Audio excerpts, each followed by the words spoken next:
사람들의 인정에 대한 두려움은 마치 보이지 않는 쇠사슬과 같습니다. 우리를 묶어서 움직임을 제한하고 진정으로 원하는 것을 행하지 못하게 만들며 끊임없이 타인의 눈치를 보게 합니다. 바람에 흔들리는 갈대처럼 타인의 평가 한마디에 우리의 감정과 자존감은 요동칩니다. 우리의 진정한 가치와 존엄성은 다른 사람의 인정이 아니라 하나님의 형상대로 창조된 우리의 존재 자체에 있습니다. 내면의 왕자의 하나님을 모시고 하나님의 사랑과 인정을 확신할 때 우리는 사람들의 평가에 대한 두려움에서 벗어나서 진정한 프리덤을 누릴 수 있는 것입니다.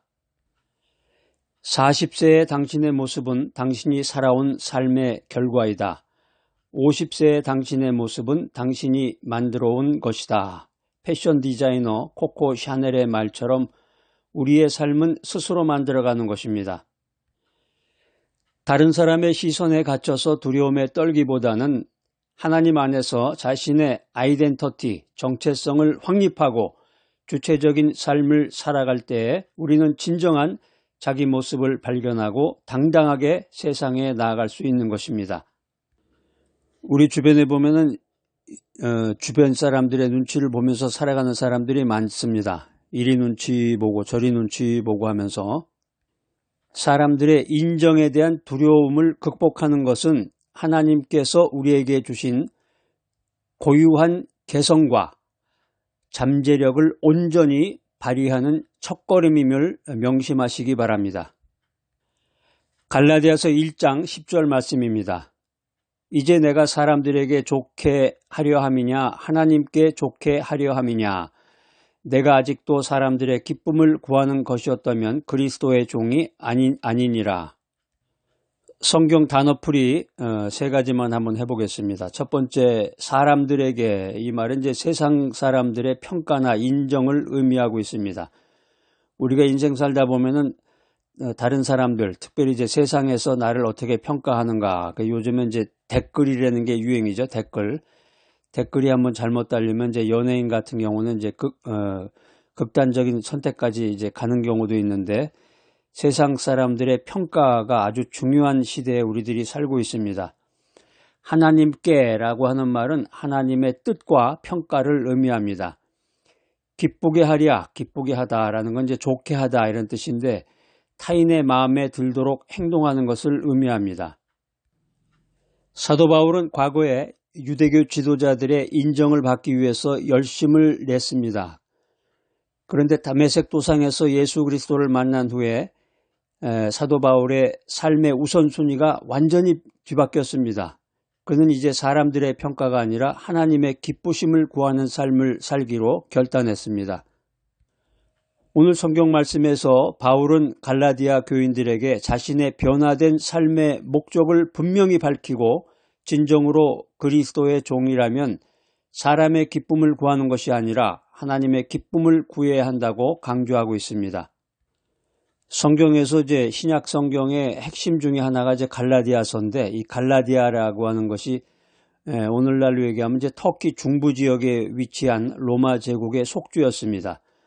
아마 이제 오늘 바이블 메시지 들으시는 분들 가운데서 터키 여행을 이제 갔다 오신 분도 계실 텐데 터키의 주요한 그 기독교 도시들이 이제 많이 있었습니다. 사도 바울은 이 지역의 여러 교회들에게 편지를 보내서 복음의 핵심 진리를 강조하면서 사람들의 인정에 흔들리지 않고 오직 하나님께 집중할 것을 권면했습니다.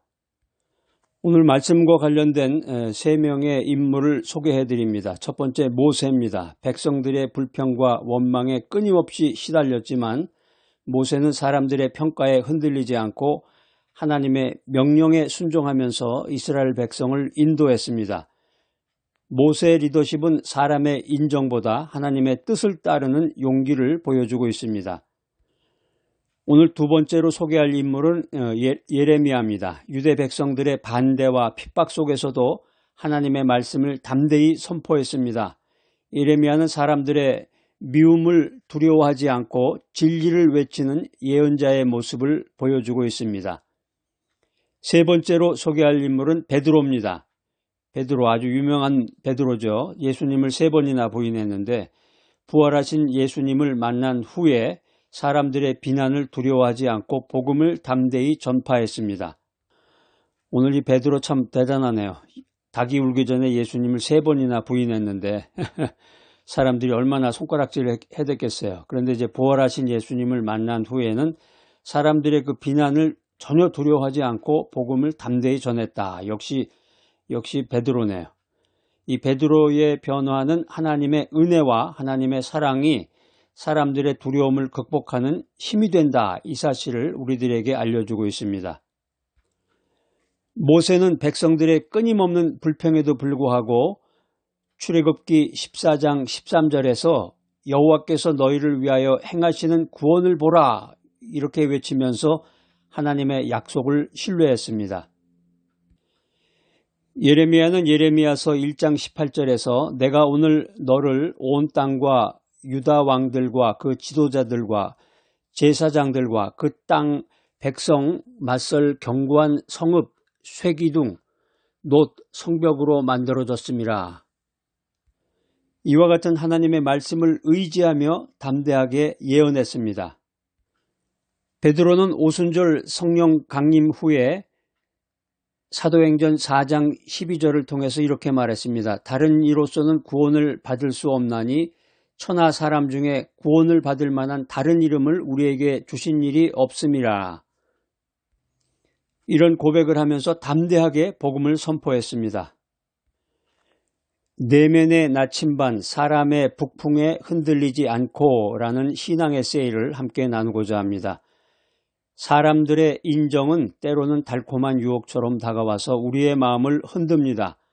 마치 북풍에 흔들리는 작은 배처럼 우리는 타인의 평가에 따라 방향을 잃고 방황하기도 합니다. 그러나 우리의 진정한 나침반은 세상의 바람이 아니라 우리 안에 계신 성령님의 인도하심입니다. 내면의 왕자의 하나님을 모시고 그분의 말씀을 따라갈 때 우리는 사람들의 평가에 흔들리지 않고 하나님께서 예비하신 목적지를 향해서 나아갈 수 있습니다. 오늘 신앙 에세이 말씀 아주 잔잔하게 우리 귓가에 다가옵니다. 오늘 성경 말씀을 통해서 우리가 3가지 교훈의 메시지를 받게 됩니다. 첫 번째 메시지는 사람에게 좋게 하려 함이냐 하나님께 좋게 하려 함이냐. 우리의 삶의 궁극적인 목표는 세상 사람들의 마음에 드는 것이 아니라 하나님을 기쁘시게 하는 것이어야 합니다. 우리가 인생 살면서 우선순위를 분명히 해야 합니다. 두 번째 레슨은 사람들의 기쁨을 구하는 것이었다면 이 말씀인데요. 만약 우리가 여전히 사람들의 인정과 칭찬을 최우선적으로 구한다면 우리는 진정한 그리스도의 종이 될 수가 없습니다. 우리의 충성심은 오직 하나님을 향해야 합니다. 세 번째 레슨은 그리스도의 종이 아니니라 이 말씀인데요. 사람의 인정을 쫓는 삶을 계속해서 살아간다면 우리는 그리스도의 종이 아니라 세상의 종이 될 수가 있습니다. 오늘 성경 말씀에 3가지 신학적 내용이 있는데요. 3가지 교훈을 우리가 서로 나누고자 합니다. 첫 번째 교훈은 하나님의 주권입니다. 우리의 삶의 궁극적인 주권자는 하나님이시다. 이 사실을 고백해야 되겠습니다. 우리는 사람의 평가가 아니라 하나님의 뜻에 따라 살아가야 합니다. 두 번째 교훈은 오직 믿음으로 말미암는 의입니다. 우리의 의로움은 사람들의 인정이나 행위에 달려있는 것이 아니라 오직 예수 그리스도를 믿는 믿음으로 말미암는다. 이런 고백을 해야 되겠습니다. 세 번째 신학적 교훈은 그리스도의 주되심입니다. 우리의 삶의 주인은 예수 그리스도이시다. 이런 고백을 해야 되겠습니다. 우리는 예수 그리스도의 종으로서 예수님의 뜻을 따라 살아가야 합니다. 오늘도 이 사람 눈치 저 사람 눈치 봐가면서 교회에서 이제 봉사하고 활동할 때도 여러 가지 사람들 눈치를 보게 되죠. 담임 목사님 눈치도 봐야 되고 장로님 눈치도 봐야 되고 또 담당자 눈치 또 이 사람 눈치 저 사람 눈치 계속 눈치만 보다 보면 피곤해지죠. 우리가 어떤 삶의 원칙을 갖고 살아가야 될 것이냐. 첫 번째 원칙은 하나님의 인정을 먼저 구하라 하는 것입니다.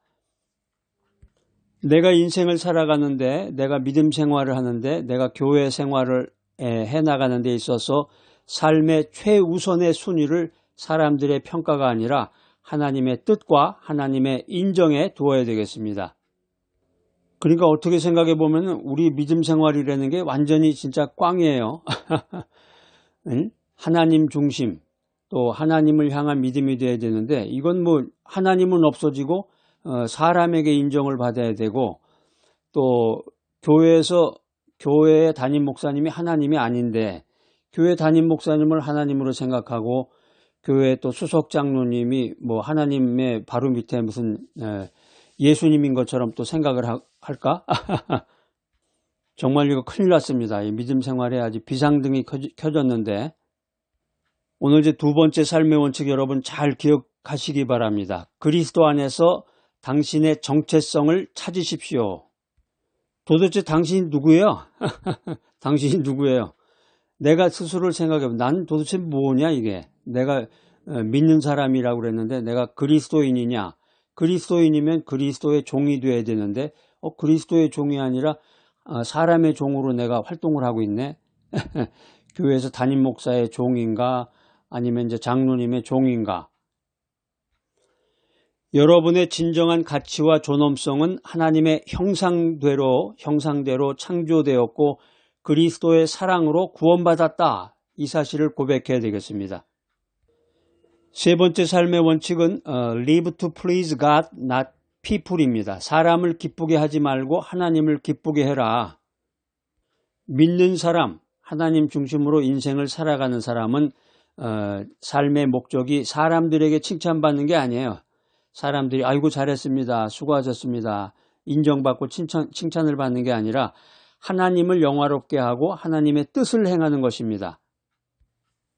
그러니까 제가 이제 주요한 교회들의 그 설교 제목 리스트를 이렇게 쭉 보면은 한국 교회나 이제 미국 내에서도 이제 한국 관련 그 리스트를 보면은 그 설교 제목이 정말 너무 구태의연하다고 그러죠. 구태의연의 올드 시스템.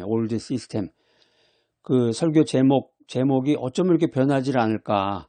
시대는 변하는데 옛날에 60년대, 70년대, 80년대 봤던 그 설교 제목이랑 똑같아요. 거의. 그 시대가 지금 엄청 변해서 지금은 뭐 인터넷 시대, 뭐 더 나가서 이제 IT를 넘어서 지금 이제 AI 시대가 됐는데 사람들이 구태의연하게 사람들에게 와 닿질 않는 거예요. 커뮤니케이션이 안 되는 거죠. 이 말 자체가 달라지고 시사 용어가 막 나오고 그러는 판인데, 물론 성경은 똑같아요. 성경은 똑같은 성경인데 그 성경 말씀을 어떻게 해석하느냐, 사람들의 의식 구조가 달라졌는데 똑같은 그 성경 구조를 가지고서 똑같은 설교 제목을 가지고 똑같은 패턴으로 이렇게 말씀을 전한다 그러면 와닿는 게 거의 없겠죠. 그러니까 나이가 들어서 교회 다닌 지 이제 오랜 시간 동안 교회 다녔고 나이가 이제 70 넘었다. 60 넘고 70 넘었다. 교회 다닌 지 오래됐다. 이런 사람은 이제 옛날 거니까는 별 저항 없이 받아들이겠지만은 새로 믿은 지 얼마 안 됐고 젊은 사람들은 그래서 교회를 떠나게 되는 거예요. 왜 그러냐면 그 설교 제목 자체가 또 설교 내용 자체가 받아들이기가 어렵거든요. 이해가 안 돼, 이게. 지금 교회에 이렇게 앉아있는 사람, 설교 메시지를 들으려고 기다리고 있는 사람은 수준이 AI 시대의 수준인데 설교 내용을 전파하는 사람은 옛날 구시대의 사람이라 그러면 누가 그 얘기를 듣겠어요. 오늘 이 바이블 메시지 들으신 여러분들, 사람의 인정에 대한 두려움에서 벗어나서 하나님 안에서 자신의 진정한 가치를 발견하고 하나님의 기쁘심을 구하는 삶을 살아가시기를 축복합니다. 사랑이 많으신 하나님 아버지, 저희가 세상 사람들의 인정에 대한 두려움에서 벗어나 오직 주님의 인정을 구하며 살아가도록 인도하여 주시옵소서. 저희의 진정한 정체성이 그리스도 안에 있음을 깨닫고 주님의 기쁘심을 따라 살아가는 저희 모두가 되게 하여 주시옵소서. 예수 그리스도의 이름으로 기도드립니다. 아멘.